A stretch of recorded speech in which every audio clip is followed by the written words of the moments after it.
Corporación Inmanente. Presencia internacional en medios.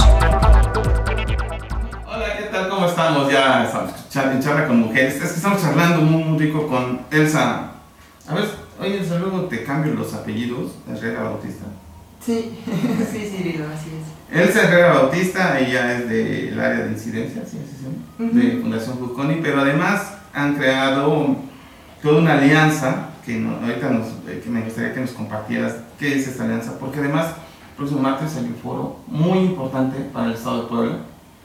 La gente que nos vaya a escuchar al ratito en el podcast, lo voy a estar subiendo, que se informe, porque luego dicen no hay eventos, no hay lugares donde charlar. Pues este es un foro donde ahorita nos va a platicar Elsa de qué se trata. Elsa, ¿qué tal? ¿Cómo estás? Buenas tardes. Pues buenas tardes, gracias otra vez, me da mucho gusto que nos abras el espacio nuevamente. Y sí, como dices, pues yo trabajo en Fundación Juconi, pero Fundación Juconi ahorita está coordinando este nuevo proyecto que es la Alianza por la Infancia y sus Familias. A nosotros nos toca coordinarlo aquí en el estado de Puebla y también hay otros compañeros, otras organizaciones hermanas que están formando la misma alianza en los estados de Veracruz, el Distrito Federal y Guanajuato.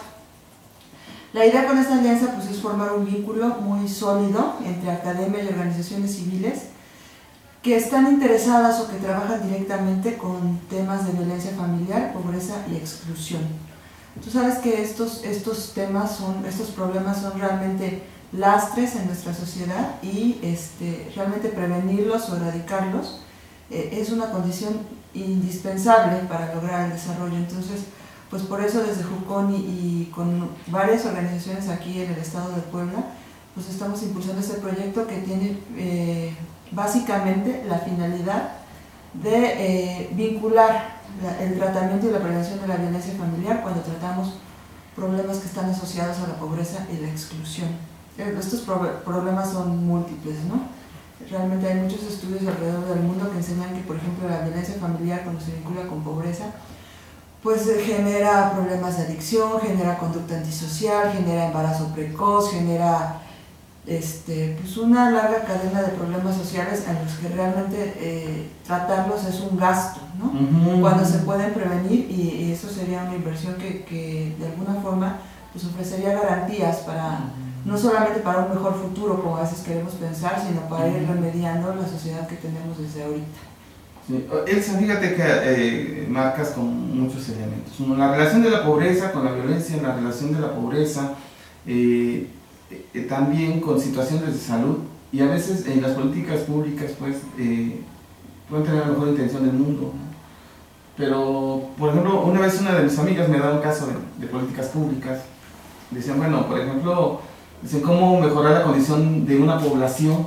Y dice, bueno, imagínate, pones un pozo, no tienen agua, pones un pozo y entonces dicen, bueno, pues ya les mejoramos ya tienen agua potable, ¿no? Por lo menos agua de ingreso. Y de repente dicen, ajá, pero ¿quién acarrea el agua? Cuando el señor se va al campo. Entonces son las mujeres las que acarrean. ¿Eso qué implica? Que a corto plazo, mediano plazo o largo plazo hay un impacto en la salud de las mujeres. Esas mujeres, pues por supuesto por cuestiones de género tradicionales, en una comunidad pues el impacto va a ser pues, que el niño estudie y la niña mejor que me ayude en casa, porque yo no voy a poder hacer todo esto. Entonces, ¿cómo una política puede sonar muy interesante, pero también no miramos los otros impactos que están alrededor? Me parece ser que hablar de la pobreza, de la violencia familiar, y qué pasa con las políticas públicas para, sobre todo, mejorar la condición de las personas, las familias en el Estado, pues hay un chance de poder dialogarlo, ¿no? Más allá de decir, bueno, pues podemos no coincidir en cosas, pero bueno, ¿qué sí podemos proponer? De eso ahorita las propuestas. Sí, mira, pues definitivamente sí sabemos que los problemas son muy grandes, que también son problemas que no se generan de un día para otro, sino que tienen pues toda una raíz histórica y son problemas que a lo mejor van a tardar mucho tiempo en corregirse o en erradicarse, ¿no? Pero sí creemos que colocando, como dices, una visión global, juntando las perspectivas de la gente que hace investigación, de la gente que desde diferentes ramas del conocimiento pues pueden mirar el problema, ¿no? Y aportar, de las organizaciones civiles que muchas de ellas tienen muchísimos años trabajando como diferentes dimensiones, ¿no? Hay organizaciones que trabajan con mujeres, como tú que trabajas con hombres, porque quiero decirles que también Cirilo y su grupo también forman parte de esta Alianza por la Infancia y sus Familias, ¿no? Porque si bien partimos como de este tema de la infancia, pues es muy difícil lograr la protección infantil si no apoyamos a las familias como tales, ¿no? Y si no damos, como dices, un apoyo integral, ¿no? Un apoyo que vaya, que por supuesto tiene que considerar mejoras en la educación, mejoras en la alimentación, ¿no? En la salud física de las personas, pero tiene que considerar también esta dimensión del sujeto, ¿no? Y realmente cuando convergen temas de violencia familiar con pobreza, o sea, si hay un daño en los sujetos que es un daño muy profundo a nivel individual, o sea, imagínate un niño que ve que todos los días golpean a su mamá o que lo encierran o que no le dan de comer o que le queman las manos, o sea, casos que conocemos y que no son nada extraños, digamos, o nada poco comunes, pues obviamente eso va a tener un impacto muy profundo en la vida subjetiva de ese niño, pero ese niño pues no se queda así aislado de lo demás, ¿no? Es un niño que a lo mejor va a tratar de ir a la escuela o que lo van a expulsar o que va a salir a su comunidad a buscar como grupos de referencia diferentes cosas, ¿no? Entonces, pues es importante considerar que sí tiene un impacto individual, pero el impacto social y económico de estos problemas pues es también muy grande, ¿no? Hay un premio Nobel de Economía, Heckman apellidado, que pues hizo esta ecuación, ¿no? De que invertir en primera infancia, que es invertir en las familias más vulnerables, digamos, genera como ganancias muy grandes al futuro de las sociedades, ¿no? Y ganancias que no solo tienen que ver con el bienestar infantil, sino que abarcan temas tan diversos como reducir los gastos que generan enfermedades crónicas como la hipertensión, ¿no? Como diferentes tipos de adicciones o trastornos emocionales, incluso la criminalidad, ¿no? Si hay, apenas en Zacatecas hicieron un estudio, una organización que se llama Odisea, y lo publicaron la semana pasada, que es un estudio de toda la gente que está en centros penitenciarios, o de una muestra significativa de los centros penitenciarios de allá. Y bueno, vieron cómo era como la composición de sus familias, la edad a la que se habían formado sus familias, a la que se habían separado, etcétera, y pues son finalmente familias muy vulnerables, económicamente muy desprotegidas, y son chicos que están formando sus relaciones a los 15, 16 años, etc. Entonces, bueno, no es casual que, por ejemplo, las poblaciones que están en los centros penitenciarios pues tengan antecedentes de todo, como una vida familiar muy disfuncional, ¿no? Y de una infancia pues muy desprotegida en muchos aspectos. Fíjate, Elsa, que esto pues invita a hacerte la siguiente pregunta. Hay una alianza que, bueno, tú nos has invitado y bueno, hay muchas compañeras, amigas solidarias que están en ACE, son organizaciones que están por constituirse legalmente.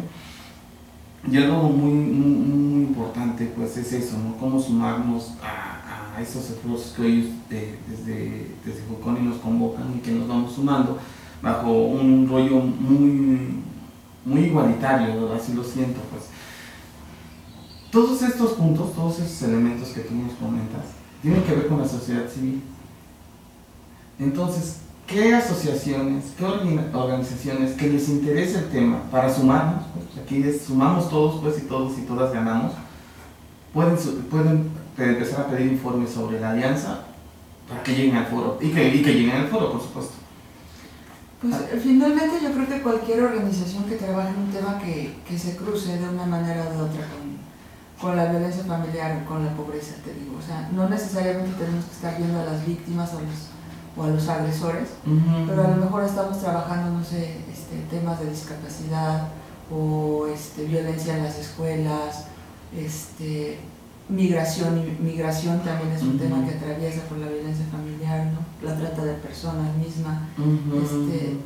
Realmente a nivel de la familia y de los apoyos que se le pueden brindar a las familias más vulnerables, sobre todo para que puedan convertirse en entornos seguros, pues es una manera de prevenir muchos problemas sociales, ¿no? Entonces, igual gente con adicciones, no sé, se me ocurren un sinnúmero de problemas, no sé, por ejemplo, las asociaciones que trabajan con enfermedades crónico-degenerativas, tal vez haya una parte de violencia que también se pueda generar, ¿no? Sí, tengo muy presente los casos de familias con niños con discapacidad, porque tengo conocidas que trabajan en esos temas, entonces me comentan que no es nada raro, pues que al momento que se detecta la discapacidad, pues el hogar se desestabilice, y muchas veces hasta los papás a lo mejor abandonan la casa, ¿no? Los varones en este caso.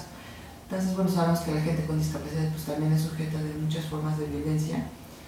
Entonces, bueno, este es como un espacio muy abierto realmente, ¿no? Ujú. Tenemos, por ejemplo, una agrupación que trabaja en los barrios haciendo círculos de lectura en las vecindades, ¿no? Entonces ellos, aunque su proyecto es de fomento cultural, pero pues se han dado cuenta que hay en esas comunidades también hay temas de violencia, entonces que a través también de lo que ellos hacen pues se podría tratar estas cosas, ¿no? Que son de mucha relevancia. Pues, antes de irnos al corte, Elsa, recuérdanos lo del foro estatal, el nombre, a quién va dirigido, lugar, fecha y hora.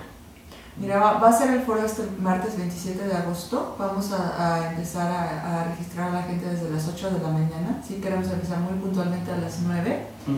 Y vamos a terminar a la 1 de la tarde. Y es un foro estatal sobre violencia familiar, pobreza y políticas públicas. ¿En dónde va a ser? En el aula virtual del Complejo Cultural Universitario. Aula virtual del Complejo Cultural Universitario, este martes 27. Llega desde las 8 de la mañana para que te registres. Se arranque puntual, pues es importante, ¿no? Es aprender a crearnos una cultura diferente, ¿no? Sí. Recordemos que si llegamos temprano, pues terminamos a tiempo, ¿no? Ya que después se genere una mesa alterna, pues se puede generar ya en otros espacios, pues, pero aquí lo importante es que nos sumemos. Vamos a ir a nuestro siguiente corte, regresamos a Charla con Mujeres para seguir charlando con Elsa en relación sobre el Foro Estatal de Violencia Familiar, Pobreza y Políticas Públicas, que se va a llevar a cabo este martes 27 de agosto a las 8:30 de la mañana. Necesitan estar registrados para estar sentaditos y todo, pero regresamos. Corporación Inmanente. Presencia internacional en medios.